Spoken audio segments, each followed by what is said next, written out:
Are you ready to rumble? Fiend. Last night's episode of Monday Night Raw was an absolute disaster, man. It started off really good. So Logan Paul starts off the show. He comes out. He gets the typical boos from the crowd like he always does. First of all, we got to give credit to Logan Paul for being such a good heel. In my opinion, I think he has the best male finisher move in wrestling right now. His finishing move is just bananas. Logan Paul, as far as his in-ring skills, he's a great wrestler. We got to give credit when it's due. So he comes out and basically lets everybody know that he's going to, beat Jey Uso and ultimately get that World Heavyweight Championship. Then he gets interrupted by Gunther. And, Gunther basically gives Logan Paul credit for being a successful YouTuber, a successful businessman. But at the same time, he lets Logan Paul know, if he is able to get a victory over Jey Uso and get that belt, Gunther pretty much just let him know that he's going to whoop his ass. You understand what I'm saying? And we all know Gunther is the ring general. And realistically, Gunther should easily whoop Logan Paul's ass. But Logan Paul is on the come up. You understand what I'm saying? He is a great athlete. Like I said, he does have the best finisher. And you never know, man, if somehow Logan could get this belt from Jey, which I doubt, maybe Logan Paul could beat Gunther just to put Logan over. You understand what I'm saying? But my prediction is Jey Uso will retain this championship. He literally just got it at WrestleMania.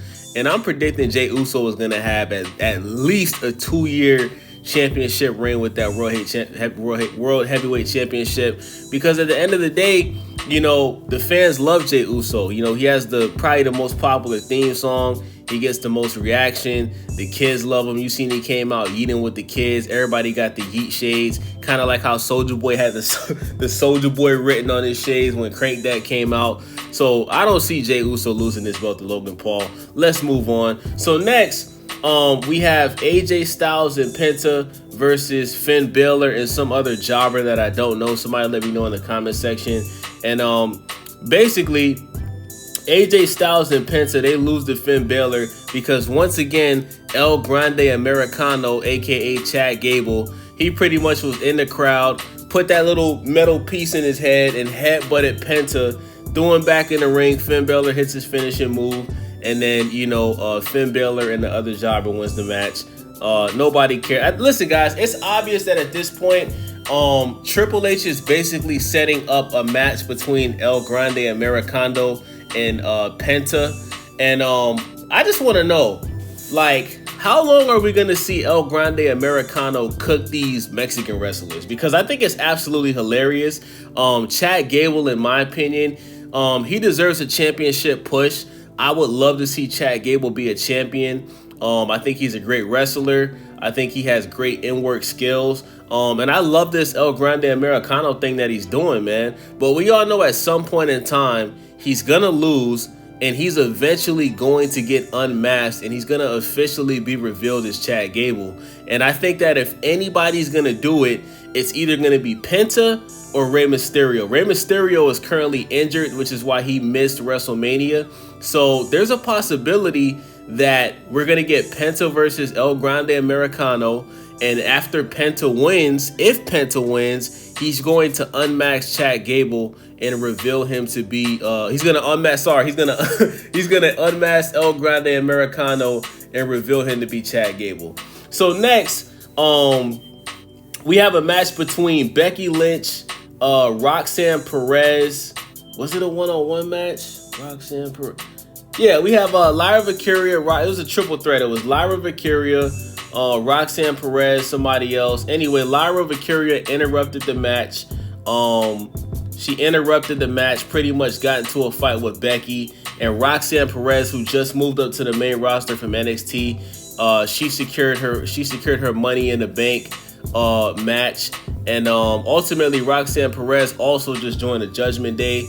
She pretty much was talking to Finn Balor. Finn Balor basically said she's a part of the gang, and then she gave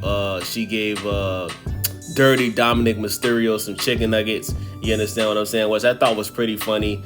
I think this is a good look because Roxanne Perez, she just moved up to the main roster, and I think her joining the Judgment Day, I think it's a good look. It'll help her, build her profile and get her name up with the fans and, shit like that. And, she's hot, bro. You understand what I'm saying? Like, Roxanne Perez, she's a very beautiful woman.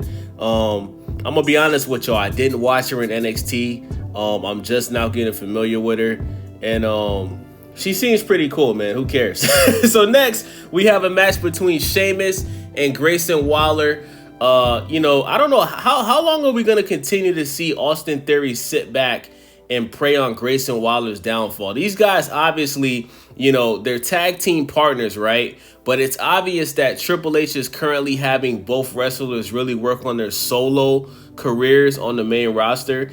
And, Austin Theory was just really sitting back hating on Grayson Waller the entire match. He pretty much got dominated by Sheamus. But I will say this. Grayson Waller, in my opinion, he currently has the best clothesline in wrestling right now. Like, when Grayson Waller, when he clotheslines his people, he looks like he's doing that shit for real. Like, he looks like he's really trying to take somebody's head off their neck, bro. I remember, I think it was like 2 or 3 weeks ago, there was a tag team match between Grayson Waller and Austin Theory versus Jay and Jimmy Uso, right?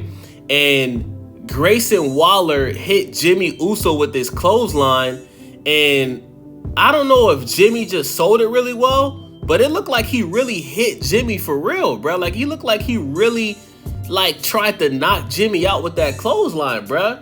You understand what I'm saying? And when I saw him do it to Sheamus last night, Sheamus had the same reaction, which means that when he's doing his clothesline, his opponents are just selling it really well. But, man, these clotheslines look vicious, like they really hurt, bro. You understand? Every time he does it, his opponent is just laid out like they really just got hit. For real, man. So shout out to Grayson Waller for that. He still has a lot of work to do as far as his in-ring skills, but his clothesline is top tier. So ultimately, Austin Theory, Grayson Waller gets pissed off. He pretty much gets out the ring, and he's about to quit the match and pretty much just walk out. Austin Theory basically tells him, look, man, you can't quit. You got to keep fighting, man. You got to get better. So he throws him back. And Sheamus ultimately does his signature move where he pulls you out the ropes and bangs on your chest 10 times. And then ultimately he ends up doing his finishing move where he kicks you in the face or whatever, pins Grayson Waller and wins the match. Now, next we have a segment with Tyrese Halliburton. And this is what I'm talking about, guys. What wrestling fan honestly gives a flying fuck about Tyrese Halliburton? I know he's in the Eastern Conference Finals against the New York Knicks, but first of all, most people aren't Indiana Pacer fans. That's number one, right? Like, if you're going to have an NBA basketball player on wrestling, at least have a player that's really popular. Tyrese Halliburton, in my opinion, he's probably the most unpopular, I have to say he's a superstar, but I don't consider him one. He's probably the most unpopular superstar in the NBA, right? Like, he's really only known for shooting threes, bro. You understand what I'm saying? But apparently Tyrese Halliburton is a huge wrestling fan, and he's been on Raw before with Jalen Bronson, so they already have that relationship. So anyway, we basically had a segment where we find out that Tyrese Halliburton is going to be in the video game WWE 2K. Who gives a fuck? Like, really, let me know in the comment section. Who gives who's actually gonna use Tyrese Halliburton in WWE 2K? Like, this is a joke, guys. This is what I'm talking about with Triple H. Like, what is Triple H thinking about when he does stuff like this? If you're gonna have a basketball player come on to wrestling and waste people's time, have a popular player. Have Anthony Edwards come on. Right? Have a guy like Ja Morant come on, or even a guy like Luka Doncic or Nikola Jokic. You bring on Tyrese Maxey? That's like bringing Ja Rule on there. That's like picking a rapper and you decide to pick Ja Rule. You understand what I'm saying? Anyway, also, there was a shit ton of ads on Monday Night Raw last night. I was watching on Netflix, bro, and every time I watch my boy Still Chair Twan on TikTok because he goes live. He always goes live for SmackDown, Raw, and NXT. And everybody was talking about this. Guys, there was like 100 ads last night. It was ridiculous. It was to the point where it really made you consider just turning this shit off and just not watching it. right? Because you're not getting the best matches, right? You keep getting the same recycled, redundant shit. And we have all of these goddamn ads, and to make it worse, you got fucking Tyrese Halliburton giving us a segment. Anyway, let's move on. So what happens next is, so Gunther and Seth Rollins, basically, they have a debate about who's the future of the WWE. Seth Rollins basically tells Gunther he's never had a problem with him. He respects what he's done in the ring. But the fact that Gunther is going to have a rematch between the winner of Jey Uso and Logan Paul, Seth basically tells him, look, you know, if you win that match, I'm coming for you. And Gunther basically tells Seth that he's the future of the WWE. He's the ring general and blah, blah, blah, blah, blah. Who gives a fuck, right? So next we have a match between Zoe Stark, Rhea Ripley, and I believe it was somebody else. Don't know her name because she's a jobber. Somebody let me know in the comment section. Help your boy out. So Zoe Stark, she jumps off of the ropes, right? And she attempts to, I don't know if she was attempting to do a drop kick or something. It looked like she was trying to do a drop kick, and she ultimately blew her knee out, right? Like her knee bent, one of her knees bent, and it looked nasty, guys. It was to the point where, you know, she immediately started screaming, holding her knee. The referee pretty much had to stop the match, and Zoe Stark, you know, she ended up getting helped out the ring. She tried to walk on that knee, and she couldn't do it. So, one of the guys that came out to check on her basically just picked her up, brought her out of the ring, and it was a very unfortunate situation. But let's be honest, guys. We all know Rhea Ripley was gonna win this match, right? Like, whether Zoe Stark got injured or not, everybody knows Rhea Ripley was going to win this match, because at the end of the day, Rhea Ripley is the most popular female wrestler right now in the world. You know, she gets the biggest pop. And she's a superstar. Whether you like Rhea Ripley or not, she has all the tools of a superstar. You know, she has the look. She has the body language. The only thing that I would criticize Rhea Ripley about is her mic skills and even her in-ring move skills. But other than that, shout out to Rhea Ripley. She won the match. Let's move on. So they were promoting this match. So next week, there's going to be a match between Rusev and Tozawa. They were promoting this match the entire episode of Monday Night Raw. Nobody gives a flying fuck. I can't believe that Braun Strowman was released from the WWE just for them to re-sign Rusev when nobody asked for Rusev to come back, right? Like, Rusev, he's a good, he is a good wrestler in my opinion. He's just not a star, right? Unfortunately, he's not entertaining. The crowd doesn't care for him. He's not good on the mic. He's just a big dude that's a good wrestler, right? But I much rather have Braun Strowman than Rusev in my opinion, right? I think Braun Strowman brings more to the company. And like, ever since Rusev has come back, they're trying to pretty much promote Rusev as this big freak of nature beast who's just coming to rip everybody's head off. And nobody gives a flying fuck. Guys, the only difference between Rusev before he left the WWE is he's bald and he lost a little bit of weight. That's it.